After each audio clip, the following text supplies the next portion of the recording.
This is our very first YouTube video and podcast. Yeah, if you include the failed attempts. Failed attempts. Yeah. Well, I guess then you wouldn't include them, would you? That must be like blooper reels, wouldn't they? I guess, but you keep deleting them, so I guess nobody's ever going to see them. So, but yeah, this is our first episode. On YouTube. This is actually my first time with a co-host. I've usually been going solo, but it's good to ride along with somebody else. So here we are. Everybody likes to rock the hand solo every once in a while. That's interesting. But yeah, I mean, here we are. We're just for fun. Yeah, we're literally probably going to get like maybe 10 views on this video, but you know what? To the 10 of you out there, most likely going to be people we know, because that's the type of people we are. We are, just as most people who are going to be listening to this podcast or watching these videos, we are gamers. Oh yeah, hardcore gamers. It's been really awesome the whole time, and now we finally get to sit down and we get to have a conversation about it for as long as we want and about whatever we want. Nobody can tell us to shut up except for if they type it in the comments below. Then maybe we still won't listen. We'll just probably not. Anyway. Nobody reads trolls anyways. I mean, dude, seriously, trolls. So yeah, a little bit about both of us. For those of you who've probably seen me before, seen me around the internet, what little of me was around the internet or is still there, you'll know me as Neo Mahi.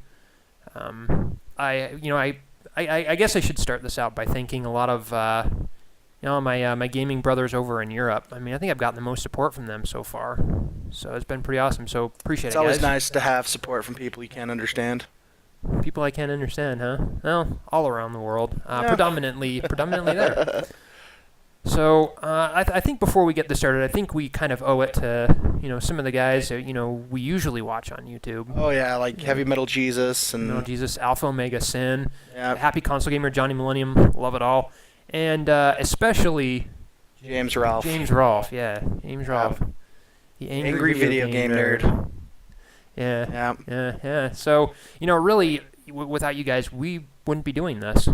Not even close. No, we probably would still be twiddling our thumbs, wondering what in the world we're going to do. I don't know, but yeah, I mean, all you guys, you pioneered the road for people like us, and it's been great, and I think we can both agree, as far as James Rolfe's movie coming out. Oh yeah, the Angry Video Game Nerd movie. I'm absolutely stoked for that. It's supposed to come out sometime. I think he said on his website, like, they expect to have it at some kind of festival maybe at the end of the year. We'll probably won't see it until sometime next year. Possibly at the end of the year, but for some things you really can't, you can't rush him. No, you can't. And he's like on his website. If you want to check him out on cinemassacre.com or find his YouTube page. Yeah, for all the channels, I think. Well, somewhere down there, as everybody always seems to do this, but it's somewhere down there, we'll go ahead and we'll post the links to all of their videos, and you can check them out. Oh yeah, they're great. I mean, they all have their own personality, they all have their style, their own way of doing things, and it's unique, and it's awesome. And so it's finally great to be a part of that, as well as the podcast community. We're going to be up on iTunes, and should be getting up on for those who are using Android or. Yeah, we should try getting on Google. We'll try getting on Google Play. We haven't really messed around with Google Play posting podcasts, but I'm sure we'll figure it out. We're not that stupid. Well, so not really. I mean, a big thanks to all of you guys. Without you, we wouldn't be here, seriously. And you guys just keep doing what you're doing. We'll keep watching. I'm a big fan. He is as well. So oh yeah, we appreciate it. So, well, episode number 1, huh? Here we go. Yep. So what's up? Well, here we are. Another week has gone by. Another couple of days have gone by, and well, I think we've been playing a lot of pretty good stuff over the last little while. You know what? I think we have too. Yeah, especially, well, I have to say, pretty recently anyway, I think I've been playing a lot of Resogun, which we'll probably talk about in a little bit, but... Oh, yes, Resogun. I've been getting a lot of Resogun in lately. How about you? What have you been playing? It's kind of a give and take for me. This week, I played a little bit of Gary's Mod. Always love to mess around in that stuff. Yeah. But mostly, been playing South Park: The Stick of Truth. absolutely hilarious game. It's been great. I have died. I've been a big South Park fan since I can remember, and it's literally is just like a 15-hour episode of South Park. It's pretty funny. Right, and I've been able to sit and watch some of them. I haven't had the pleasure of being able to play it yet, but I've heard a lot of great things about it. I have a lot of buddies who are playing it. Yeah, it looks to be an awesome game, and as I understand, we should be expecting a review from you at some point in the future. Yeah. Yeah, I think so. I've been taking my time on the game because I literally have to find every stupid little Easter egg because I nerd out over freaking South Park. Yeah, soaking it in. Shoot, I mean, well, kind of looking back at what the current gen is taken. We've got the Wii U that's been out for a little while. We've got the Xbox One, and then we have the PlayStation 4. So all of the heavy hitters, all the big guys are in there in the ring, and they're duking it out. And you kind of have the smaller guys that are fighting the good fight and trying to work their way up there. Oh, you're talking about the Android game consoles like the Uyu and the Fire from Amazon, the Amazon Fire. Oh, the Amazon Fire. That doesn't seem more. It seems more like just like a multimedia device than it is a gaming console. But I will definitely assume that they're going to have some decent support for it. I think they're going to be getting some pretty good support. I mean, they got Sega. Yeah, they got Sega. They got Sega support there. Well, the way Sega's been lately, they pretty much support like everything. I mean, they're almost like the homeless person on the corner peddling crack. Like, hey, you guys want some crack? We'll put some crack on your system. They'll port a bunch of old Sonic games on there, and you'll get to play through the classics. And then they'll port something like Sonic Unleashed, and then you'll throw up in your mouth. Well, we all know that Genesis does what Nintendo don't. Well, as much as you know that, this baby right here. Of course, he's pointing to his power. Nintendo. Yeah, of course. Got to point to his good old Nintendo Entertainment System. Yeah. So many memories for me. It's just unreal. So, tell us a little bit about your. Tell us a little bit about your first console experience. When I was a kid, we had an Atari, but I didn't really get to mess around with it that much because my older brother mostly just kept it in his room and played like Nazi Lord over it. Yeah. Because he thought the little kids would break it. And he's probably right, because I did rip a hole in like his poster, poke his speakers in, and draw on his TV with a marker. But, I like to think that was me lashing out, even though I was mostly just being an idiot. But Christmas '88, we all came down as a family. We had this little box sitting under the tree, and we opened it up, and inside was the Nintendo control deck with 2 controllers, a light gun, and Mario Duck Hunt. Mario and Duck Hunt bundle. Yes, because back in the day, they actually gave you games with your system so you knew it was cool. And then when we plugged it in and turned it on, it didn't work. Really? So, yeah. Our first Nintendo was completely a pile of shit. Huh. And we took it back to Shopko. If anybody remembers what Shopko is, they're still around, but nobody goes to Shopko. We traded it back in and picked up our second console and blew in the cartridge for about 2 hours, put it in, and then got to play. Everybody seemed to have to do with it. I remember having a friend that had Teenage Mutant Ninja Turtles 3, the Manhattan Project, and he had to put that thing under a shirt, and he had to breathe into it to try and heat the thing up or something. That was you felt like you had to get out the defibrillator and like shock it back to life and get the thing going. And then once the life support lights started beeping, then you were ready to go. Yeah, I mean, I remember the same thing. We had an Atari as well. I'd gotten it from my uncle, and my brother decided he was going to leave it on all night, and the thing burnt out. I mean, who would have thought? But because they used like wooden wires inside that thing. Wooden wires. Everything else on those things almost looked like they were made out of wood. Well, depending on the model you got of the 2600. But no, I mean, time went on. I went to a lot of friends' house. They had a Nintendo Entertainment System. I had to watch them play it. I got to play it with them, which was a lot of fun. But I always wished that we'd had another game console in the house. Atari, I totally sucked at. I just wasn't any good at it. But we got one of these babies. Was the one button too hard for you? The one button too hard. It was just, going along. It was a racing game, and I would just crash all the time. And I'm surprised they could even depict a racing game on the Atari. Oh, my gosh. But that was like the system where you had to use your imagination. You did. But I mean, I remember when we actually went to Fred Meyer when we got ours, but we got this baby right here, Sega Genesis. This is a Model 2. We actually got the Model 1. We got Sonic 2 with it. But it was a game that we popped in, and like all of us, for maybe like the first time in our entire lives, actually got along and shared that thing. When one person finished the level, handed the controller to the next person, played that, and it was great. So, but I think that's something fun, that we can do in the podcast. Just kind of talk about, what we've done over the last while is something we can do. So, yeah. But I noticed a little bit earlier you were looking up. A lot of things have been going on this week, in the console world. Yes, and yes. Things that you found out. So we can talk about some of that stuff. Well, it looks like Microsoft has announced that they've finally shipped 5 million Xbox Ones due to the success, or I should say massive success of Titanfall. Sony just passed their 7 million mark on the PS4. And they've just announced their 1.7 update that's going to add some new features like a video editor, and you're going to have to help me out with this one. Sure, you have, like you were talking about, the HDCP, I believe it was called, and there was, the fact that you're able to upload your videos where you can edit them out and all of the game footage that you want, and even copy all of that onto a USB device of some kind and save that. So, seems pretty cool. Yeah, I mean, that's awesome. 5 million for Microsoft.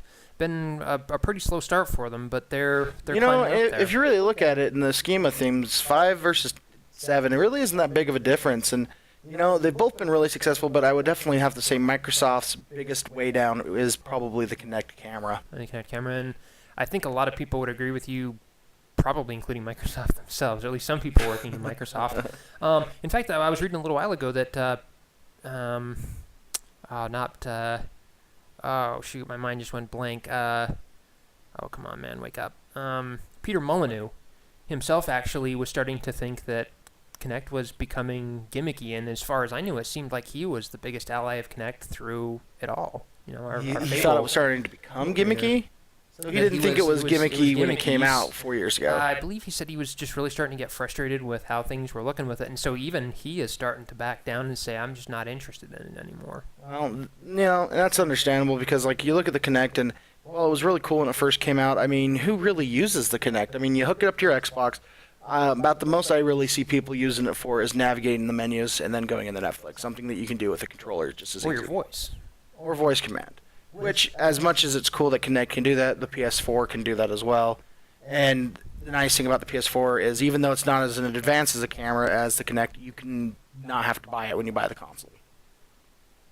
Well, I mean, even with the PlayStation camera, as I've been hearing anyway, it's hard to find one of those. And if you can find one of those, they're expensive. Well, one of the things I will tell people is, unless you are a psychotic millionaire, and want to spend as much money on whatever you want when you want it, just wait a few months and eventually they'll get stock back in and supply and demand will equalize. Start to equal out, yeah. Now, both of us have been able to spend a pretty good amount of time with the PlayStation 4, pretty good amount of time with the Xbox One, and pretty good amount of time with the Wii U. So it gives us a pretty good start for this generation. Gives us a lot to talk about.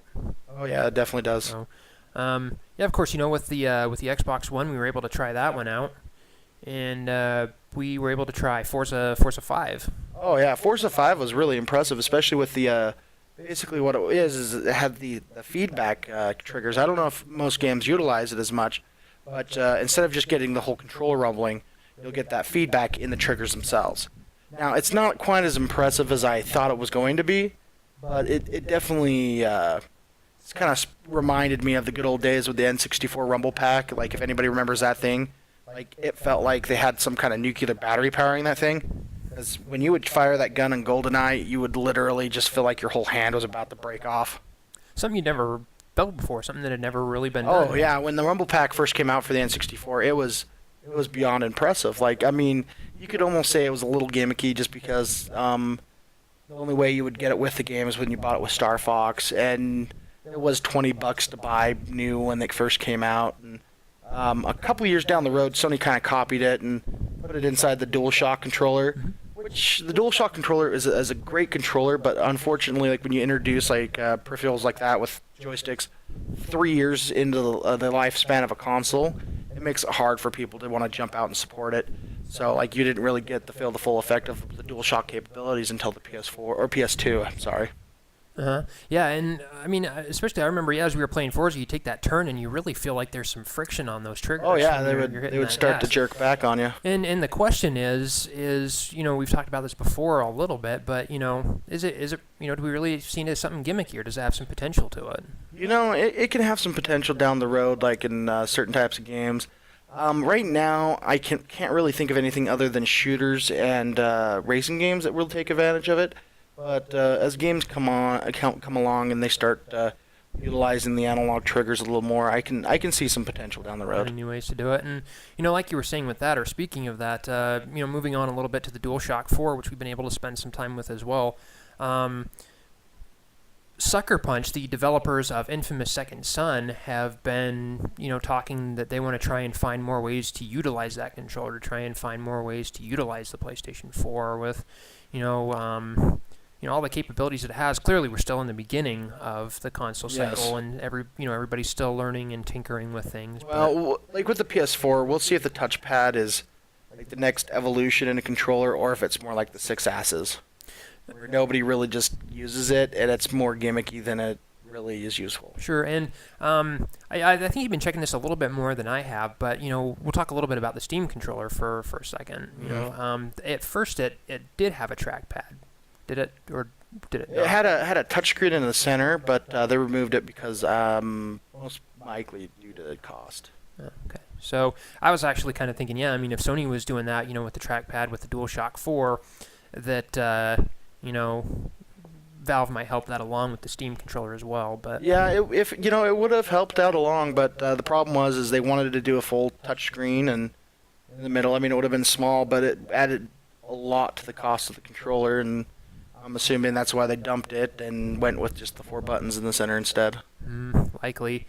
And so, we've got both of those, and then we have, the company that started out this console generation, which was a little bit of a surprise because they waited until probably about the end, or close to the end, to release their last-gen console, which is Nintendo with the Wii U.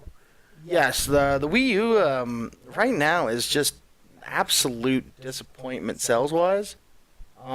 Third-party support for the system just is dropping left and right.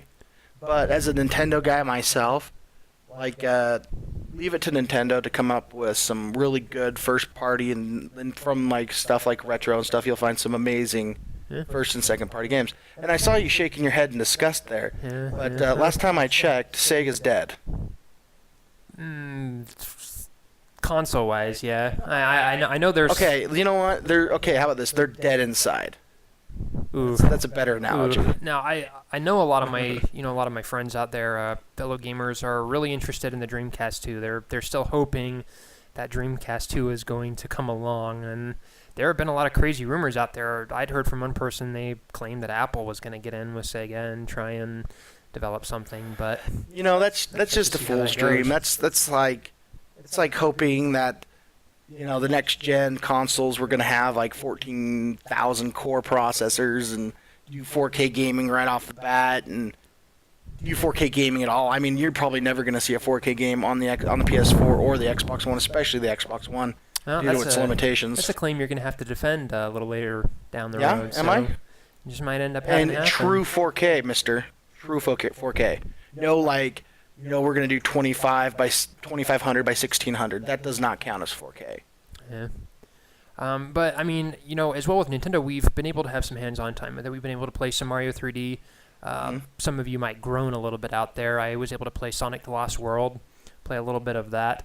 And, I have to give it to Nintendo. They've got some really good first-party stuff that's coming along, and they've managed to get some help from Sega, and it's it's really helping their first party, as it did with the Nintendo 64, where it helped to really bolster the first party development studios and crank out some really good first party stuff, which is great, especially since with the Wii U they were able to rely, or I'm sorry, with the Wii they were able to rely so heavily on third party. It's kind of a little bit different this time. To some extent. I mean, Ubisoft is always, there for pretty much everybody. Ubisoft is, about supporting everybody. What does Ubisoft have in the pipeline for the Wii U right now? I believe we have Watch Dogs, which is coming out. Yeah, but for isn't that all three. been delayed halfway to the end of the world? Been a couple of times, but Ubisoft is there for Nintendo. They're there to help them out. And Well, keep 'em going. we'll see. We'll see. I didn't see Blacklist on the Wii U. I didn't see. Was Black Flag on the Wii U? Yes, Yeah, it was. Yes, Black Flag Assassin's Creed was on the Wii U. Assassin's Creed 4 was on the. I haven't even heard them announce the new one on the Wii U at all. No. But I mean, truth be told, I mean, oh shoot, what do we have coming out? I mean, on the Wii over the next while, just as a whole, it's great. We got Mario Kart 8. Oh, Bayonetta 2, I'm really looking forward to that. Super Smash Brothers, which is Super Smash both. Bros.